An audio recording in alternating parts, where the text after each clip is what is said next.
You describe Ben Franklin as combative, prideful, callous, and overbearing.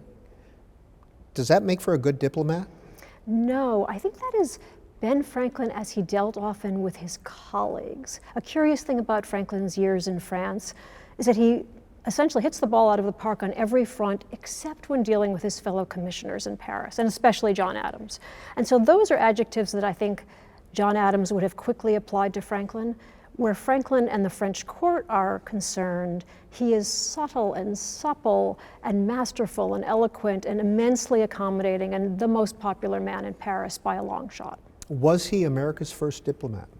He is. He goes to France to solicit the aid for the war.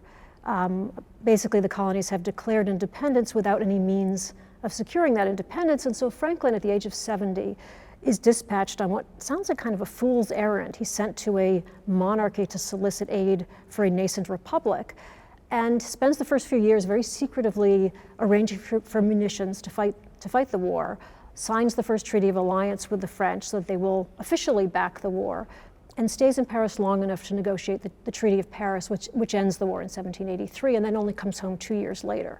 So that really is the beginning of America's presence on the world stage. At the outset, the colonies are insubstantial, difficult for most Europeans even to locate on a map, as large and as real as was the island of Corsica, to which they were often compared at the time. And it's Franklin who really defines America in the eyes of the world and establishes it in the hallways of Versailles.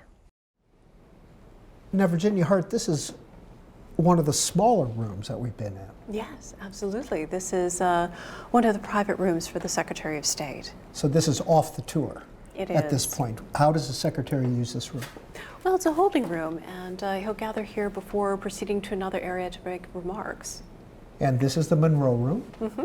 Oh, it is, for this portrait by Thomas Sully. And Thomas Sully is one of the great American portrait artists of the 19th century. And he was also known to flatter his subjects. So if you wanted to have your portrait done, you would probably want Sully as your artist. Now, we want to remind our viewers about the book, America's Collection, that just came out, because I'm seeing something that reminds me of that.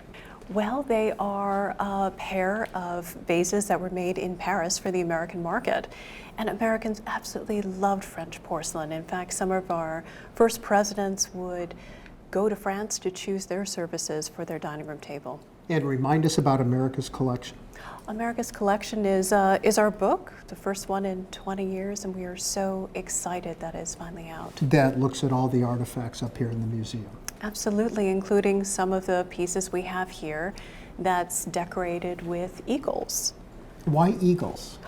Well, it's an interesting time period. If you think of after the Revolution, Americans begin to embrace national symbols, not merely in their ideas and in their writings, but rather in their interiors. And here we have a couple examples of those furnishings. Now we're going to one final stop. What is this? This is the Madison Dining Room. Named after James Madison. Absolutely. And it's a working room.